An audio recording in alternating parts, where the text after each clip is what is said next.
What's up, everybody? I'm B-True, and today I'm going to be talking about the Diablo 4 beta, my experience with it, some of the features and stuff, and then talk about the future of the game and just kind of how I feel, my overall thoughts on the game. So as you can tell, I am unpacking some stuff right now. I'm in a new space, and I found out that my microphone stand doesn't work anymore, so I have to hold my microphone for this. But anyway, we're going to talk about Diablo 4. I started playing the game, and as you can see in the background, I don't have any actual footage of me playing, because I was not expecting to make a video about the game, which might tell you my overall thoughts on the game. But I actually felt compelled to make a video about the game after playing it. And I want to talk about the three things, first of all, that kind of make an ARPG fun. The combat, the itemization, and the skills. That's kind of the core of what your experience is going to be with any ARPG, and if they're done well, it will keep you playing the game. So I'm not going to talk about class balance, because a lot of that is numbers and tuning and stuff, and a lot of people have already talked about that. But I will talk about these three things. First off, the combat. I felt like the combat in the game felt great. It was fun.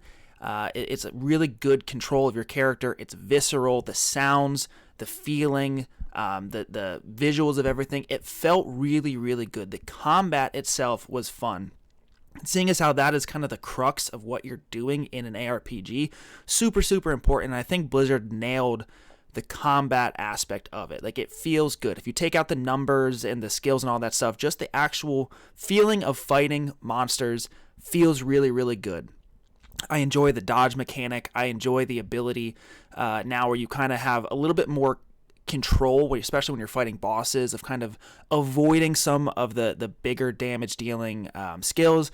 It's no longer just like go in and just fight and just, do you have enough toughness? Are you popping enough potions? No, like you actually have a little bit more control, and that makes it feel more enjoyable, and it feels a little bit more skill based. Obviously the numbers and the gear is going to have a huge part of it, but it does feel like you have more control over the combat itself. And like I said, it just feels really, really good to explode people, to cut through them, to smash them down, whatever type of ability you're using. If you're burning, if you're freezing, like you see the effects of that skill, and it makes it feel a lot better when you're actually in that combat. Okay, now, next piece, itemization. This is probably the next most important part of an ARPG, is the itemization, right? Overall, I would say it's mostly good. I would give it like a 7.5, maybe an 8, depending on what you enjoy in the games, right? I think that it's very, very solid, not perfect, not bad. 7.5 seems like a reasonable place to kind of set it. Personally, I am not a fan of the close versus the far modifiers. So some pieces of gear have either damage reduction against close or far enemies, or a damage increase against close or far enemies. I'm not a huge fan of it. It seems kind of lazy in a way, because you're either building a ranged or a melee character, and then all it is just, okay, am I a melee character? Well, then I want damage reduction against close enemies, and I want damage increase against close enemies. It feels like there could have been more room for different type of stats that you can include on your items, as opposed to just like one of those slots being close, far.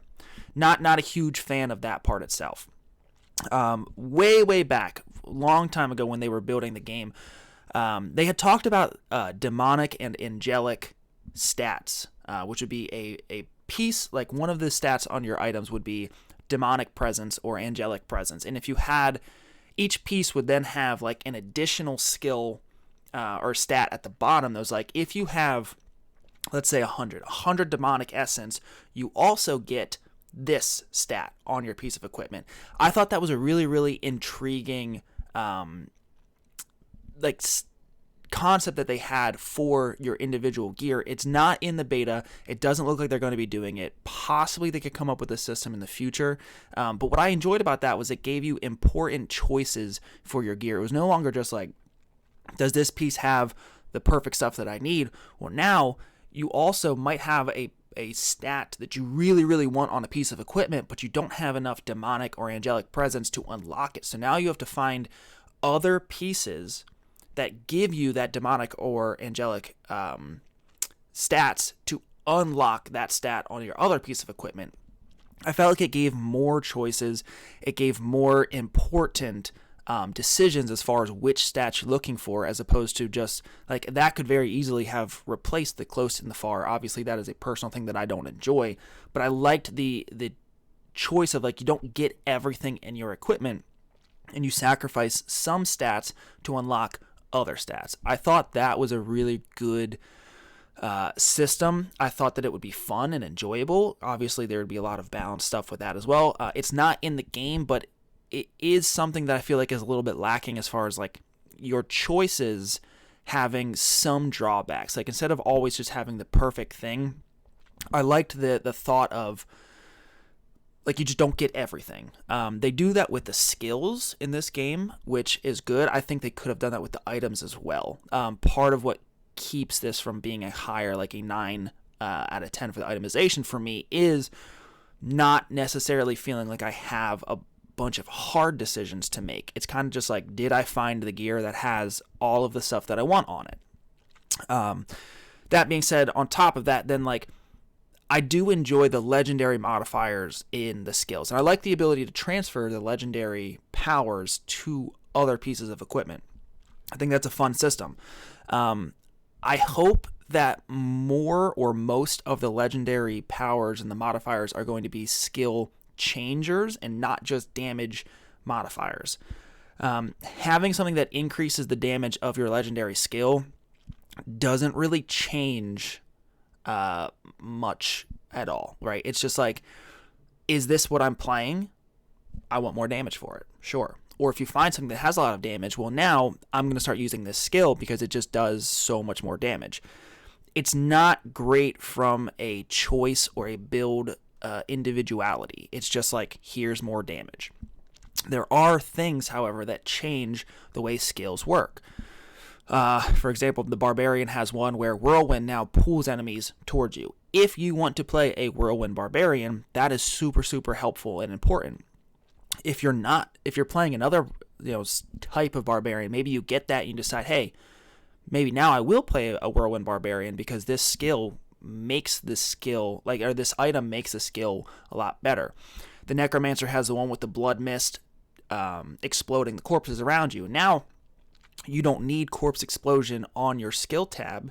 You can just use that legendary and you can explode the corpses by using blood mist. It opens up a lot of different things, and I hope that the legendary modifiers are going to be a lot more of that type as opposed to just the damage, because that is how you get cool, fun, individual builds, which is what Diablo 4 says that they want. Obviously, it's hard to tell with just a level 25 beta, but that is what I'm hoping that when we get more into the end game and we see more. They say we only saw, not even half of the legendary powers. Hopefully, there are so many more that are going to change our skills and going to give us the ability to create the character that we want, as opposed to just, do I do more damage? Cool, let's do more damage. I think on top of that, I really enjoy how much there is itemization-wise for the late game, like how many options you have for stuff. So first off, you can upgrade your items, and each item has multiple tiers of upgrade, which is going to increase the stats on it.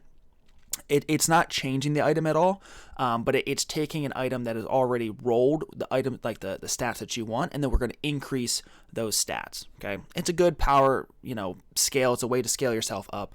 I like that you can re-roll a single stat on a piece of equipment, so it's not like you can sit here and pick each individual one. But let's say you get 4 stats that are perfect for your character and one that just does nothing whatsoever. You can re-roll that stat until you hopefully find something else that benefits your character. And again, it's a way to kind of tailor individual pieces, so instead of having to find the perfect piece, you can find something that's 90% perfect, and then you can make it perfect for you.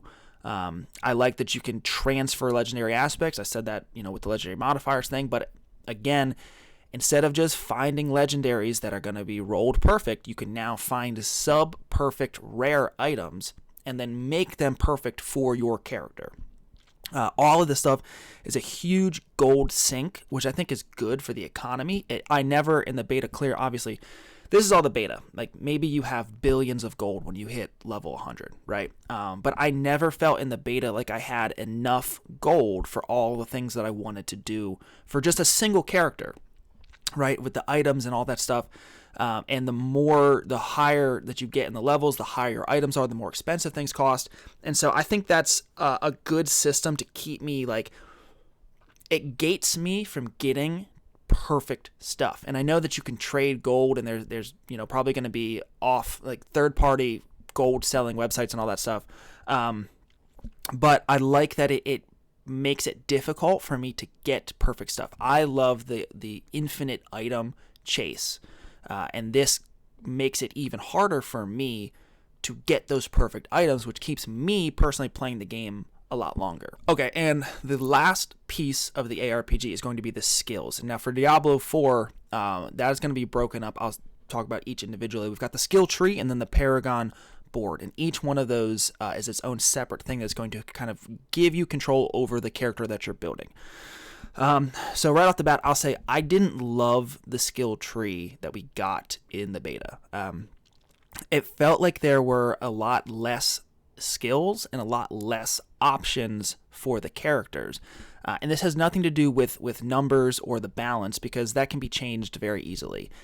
Just the skill choices that I had, I didn't feel like there were really enough for what they're claiming, which is that every character is going to be unique and have its own individual build. I do enjoy the skill nodes that modify your skill. So you have your skill, and then you have like an upgraded version, and then you can choose 2 different kind of modifiers for that skill. I wish there were more than just 2 per skill. That would help with the individuality of the skills, especially because there are so few skills, it feels like choices that you have. So on that note, it's just like each section of skills, it really only felt to me like there were 1 or 2 skills that felt good or felt viable. There were maybe 4 skills per kind of section of the tree, and only 1 or 2 of them felt like it was a good choice for me to have. And again, it's not a numbers thing. It's just what that skill didn't feel good to me. And that severely limits builds. I know that you're going to have a bunch of legendary powers that'll change stuff around, but like, I just wish there were more skills for me to choose so that I could play different characters in different ways. I thought that they had a good initial base for giving characters different play styles, right? The rogue has they're far away or they're up close. The necromancer has a couple different ways that you can build. The barbarian has not a ton of ranged stuff, but like there are different ways you can fight up close. Sorcerer obviously has, so like each character has a couple different types of builds they can go with, but I just felt like there weren't really enough skills to really go along with this. Now, the legendary powers might change this, okay? It might be that the legendary powers give us so many different options for each of the skills that it's going to feel like playing a different character. However, currently, it's just like I had like 2 options, and then 2 more options, and then maybe 1 or 2 options, and that wasn't enjoyable. It didn't feel good. It didn't feel like I had the ability to make the character that I wanted. It was more of like what feels good out of the options that I have. I do like the passive nodes on the tree. So on top of the active skills per section that you have, there are passive slots that you can put your points into. The problem with that, though, is that putting points into passive skills, you very rarely feel any difference. When you get a new skill, a different skill, or you upgrade a skill to do something different, you get an immediate feedback. You feel the difference in that skill. Passives are not really like that, right? So you have more options per section, but like those passives are more kind of min-maxing as opposed to like build changing or feeling different for your character. So, I like the passives, but it's just not gonna change anything for most people. You're not gonna feel any different. The Paragon board could change all of this, right? We don't have a ton of information on it. But I don't like that you have to, like, so you unlock the Paragon board at level 50. I don't like that you have to play one or two specific builds to level up to get yourself to the Paragon board before you get to actually start playing or choosing the character that you want to play, because they said the Paragon board is going to be where you get most of your customization, your individualization. I don't like that I have to level up 50 levels before I get to start individualizing my character. I wish there were more ways to do that in the leveling process and not just with the board. I think the board having further individualization is perfect, is wonderful. I love that idea. I don't like that I have so few options before I get there. But talking about the Paragon board, we can move on now from the skills to the Paragon board. We still have so little information on how this is going to work. We just got a new video that shows a little bit of it, and we have an idea of what's going to be happening. Most of your points are going to be like flat skill upgrades, and then you have rare, which will give you a little bit better stuff. The legendary spots on the board are going to be what the focus is. Obviously, they're going to change or modify your legendary or your skills, and that's going to change how you play. That's where they say they're going to have most of your individualization for your character. This is where you start to really diverge and choose where you want to go, especially because they talk about how you can rotate your boards and you can choose, so you can look at the board right off the bat and say, okay, this is where I want to get to, and you can move the board around to easier get to whatever legendary spots on the board that you want to go with your character.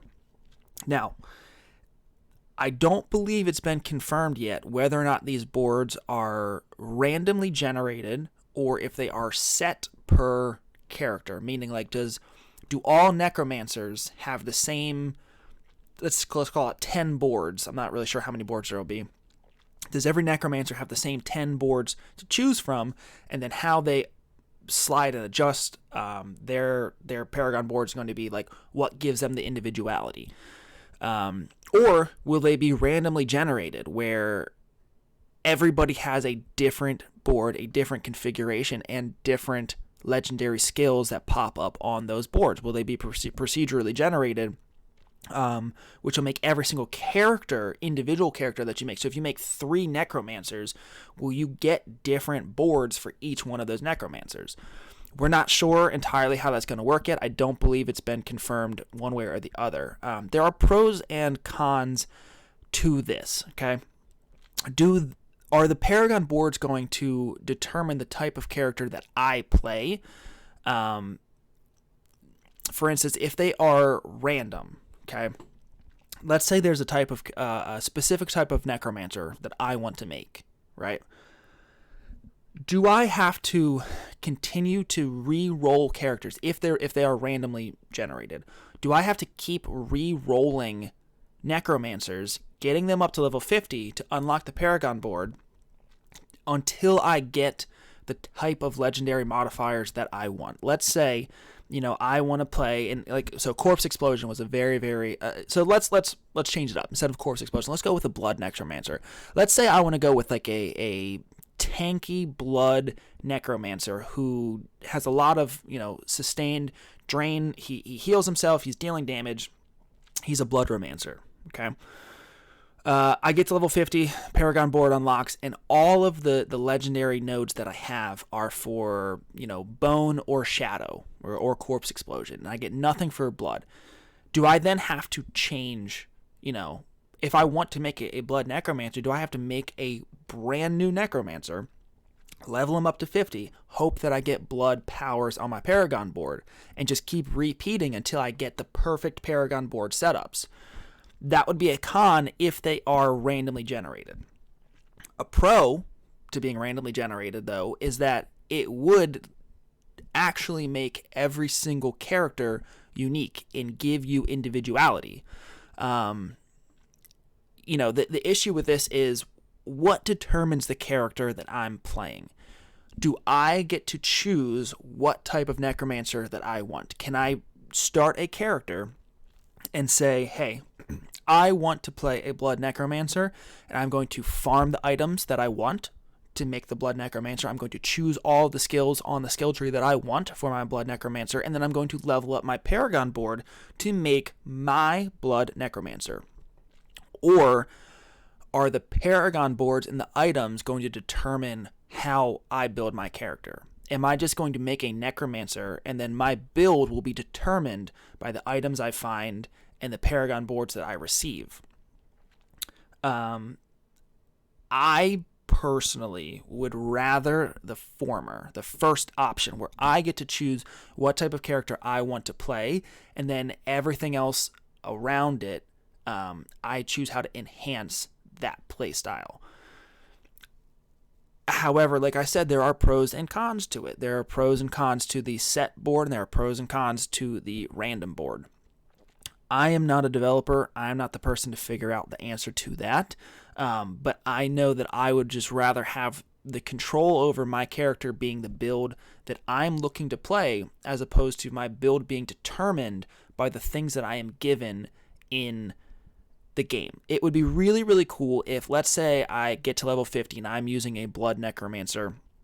If that impacted, if they were randomly generated Paragon boards, if that impacted the type of Paragon nodes that I got, okay? If I get to 50 and then that's what I get, I have a Blood Necromancer, and then the game says, all right, this guy's playing a Blood Necromancer. Here are legendary nodes for Blood Necromancers. Now, again, another con to that is once you hit level 50, your character would kind of be set. Like, you wouldn't really be able to change full builds because your Paragon board would already have all the blood stuff on it. And then if you wanted to try, if you get a really, really cool legendary and you want to try a different build, or if they nerf something in the future, now you're kind of screwed. You're locked in with that Paragon board, and again, you have to make a new character. And it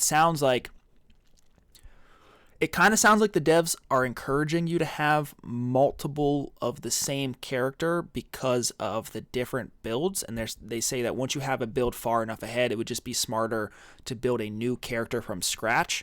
So it seems like that might be something that they want, like a loop that they want. And I can see, super hardcore people not really caring about that. Most people playing the game are not going to level up 2 or 3 necromancers to have different builds. It's not viable. Like, they might level 2 characters total all the way. And that's even still a huge if. This is not going to be a majority of the people. So again, I don't have a solution for this. But this is, again, one of the things that kind of concerns me, that I'm not sure how much actual customization and individualization, one, is good, and 2, I'm going to have over the character that I want to play. All right, so that's the big 3 for an ARPG. I'll just talk about a couple of the other things real quick. The end game, we just got a video for it. They talk about what the end game is. It does seem a little bit shallow at the moment. Now, of course, the game is just launching. I'm not expecting it to have millions of features on launch, right? But the end game is basically just all the stuff you're doing while you're leveling up the game, just a little harder. It's just, we're going to make the dungeons harder. We're going to make areas of the game harder, and we're going to see if you can kill the monsters in it. And that's kind of what the end game is at the moment. The Tree of Whispers seems intriguing. It's like a bounty system, where you're going around, you're doing your bounties, and then you bring these materials back to the tree, and then it gives you like a little chest of a specified type of equipment. So it is a way to help you find target upgrades to your build. So you have a bunch of really good gear. Let's say your boots are just not all that good, right? There are certain enemies in the game that will have a higher drop chance for boots, but then the Tree of Whispers seems like you have the ability to do these bounties and then get boots to increase and kind of target upgrade your stuff, which I do like. I like the ability to find target upgrades to kind of round out your build, because you still have the whole infinite itemization loop that I talked about earlier. So I think target upgrades is a good addition as far as like finding end game gear to really like min-max your build out. That's because, like I talked about, I enjoy the infinite loop grind, loot grind, the loop of loot grind. I know not everybody does. Some people, it's about, beating the hardest content in the game. It's about finishing the campaign. Like I have a best friend who he wants to, beat the campaign, and then after he beats the campaign, he kind of starts to lose interest in the game.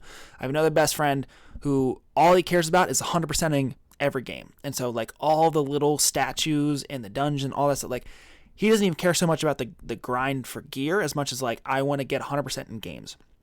So it's not going to be for everybody, but I like the Tree of Whispers system. It's probably what I like about what they've talked about the end game so far.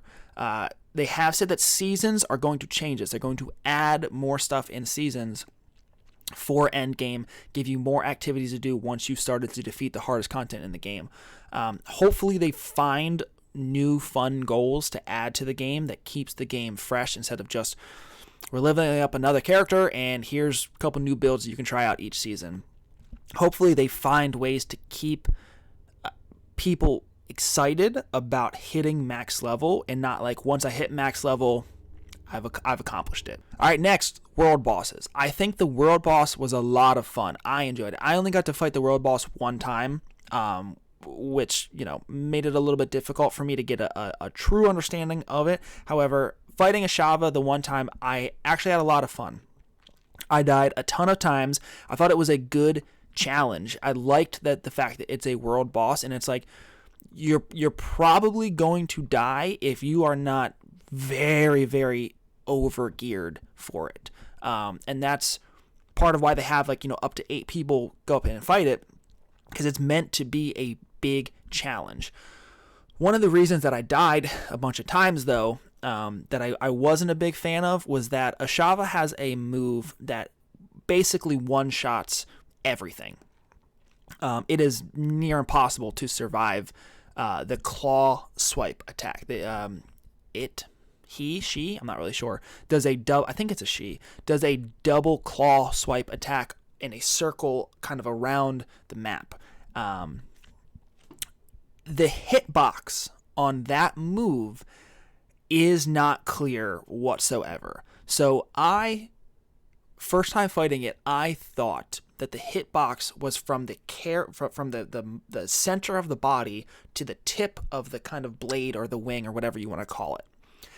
It wasn't until almost 13 minutes into the fight that I realized that the zone, the area between the claw and the body does not get touched by this. This is a long-range swipe. This does not include the things around it. Ashava has plenty of up-close attacks, but those actually have really good indicators, okay? The stab and drag, good indicator. The bite is not as much of an indicator, but you do see the kind of wind up for it. And then obviously like the poison pools and stuff, those are really easy to see. It's just that swipe, I thought I had to be so far away from Ashava that I was almost off screen when that move would start, and then I could move in and do my damage. That's just a minor complaint. Maybe other people figured that out faster than I did. I died probably 7 times before I figured out that that's what was happening. But yeah, I mean, I didn't love that one spot. I don't love the idea of having like a guaranteed one shot and me not having a good understanding of how to counterplay that one thing. Other than that, though, it was a really fun challenge. It was really enjoyable. I liked getting paired up with a bunch of people to take down this giant boss. And honestly, one of the things I liked the most was the timer. I like that there is a 15-minute timer.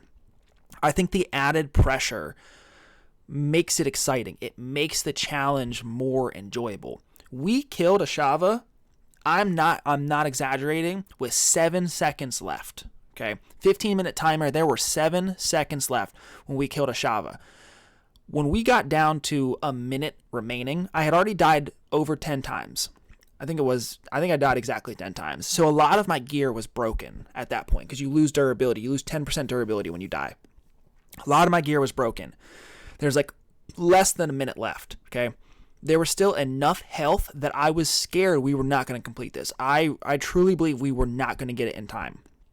Okay, so the relief that I felt when we killed Ashava with 7 seconds left, it was huge. There was so much pressure. There was so much like grind, like right down to the seconds.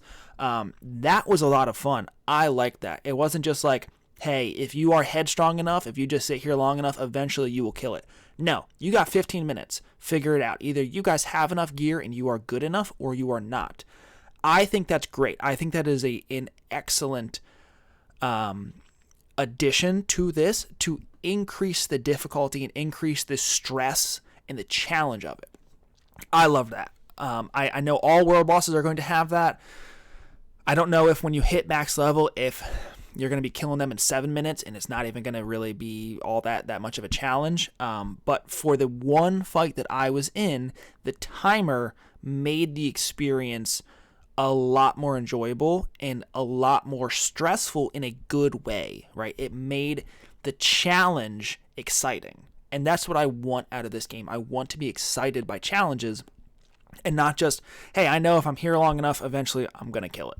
And then last piece real quick, we'll talk about dungeons. I didn't mind the objectives in the dungeons as much as some people did. A lot of content creators have talked about how the dungeons feel repetitive. They don't like, having to go get this item, bring it here, or like hit these 3 things, or you got to kill these 4 things before this door opens, then you can proceed. I didn't mind that as much. I understand the idea that like this can be repetitive if you are doing it all of the time. If you are just farming the same dungeon over and over and over, you have to do the same objectives, and you're constantly get this, bring it here, get this, bring it here. I don't mind it as much as other people did. It gives me little mini goals to accomplish as I'm killing stuff, because otherwise if it's just kill, let's say 90% of the monsters in a dungeon, it just becomes a Diablo 3 Rift, which is just, there's nothing really to distinguish dungeons between each other aside from what monsters are in it. And that's, I think, where you get really, it gets so repetitive in a other sense that it's just like, I just walk in, I kill the stuff, kill the boss, leave. Walk in, kill the stuff, kill the boss. And then that's, people complain about Diablo 3 rifts all the time. It's like, I complete a rift so that I can complete a rift so that I can complete a rift. And like, I want little objectives. If they can find more objectives to add, that's not going to be a bad thing. However, I don't mind as much. And again, we only had one zone, so like the dungeons and other zones could have their own set of objectives and all that stuff. So like, I just didn't mind it as much as a lot of people seem to mind it. I thought that it was absolutely fine. All right, so there we go. Overall, I enjoyed the Diablo 4 beta a lot. And honestly, I enjoyed it so much that it kind of inspired me to make this video and to make more videos in the future. I know those of you who have been my subscribers for years know that I have not made videos with any frequency for years now. I lost the kind of the passion of making videos. I didn't have any games that I really enjoyed. I had other things kind of going on in my life that took a lot of my attention and energy away. But playing this beta and then watching other content creators review this game gave me a lot of thoughts, a lot of my thoughts on the things that are happening in the game, the itemization, the skills, all that stuff. And it inspired me to actually to want to make this video and then to want to make more videos in the future. And I think that's just on its own talks about how much I enjoyed playing the Diablo 4 beta. Far from perfect. Obviously, lots of things I talked about, the skills, the Paragon boards. I have a lot of concerns about that. However, the experience of playing the game was fun. And at the end of the day, that's why I play video games. I play video games to have fun. And Diablo 4 was a lot of fun. I'm not going to give it an overall rating because this was such a small portion of the game that we got. But I will just say my rating is that it's fun. It is enjoyable. It was exciting. And I played for hours and hours and hours on the couple days that I was able to. And I could have kept going. I mean, time went very, very quickly when I was playing that game. And I constantly wanted to do more. So yeah, solid game.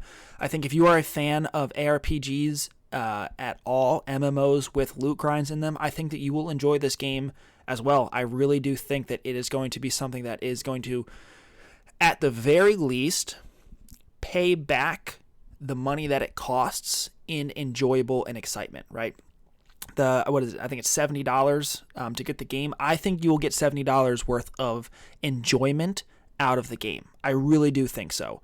How you value your money and your time obviously going to be a little bit different, but I think that it is worth the fun of $70.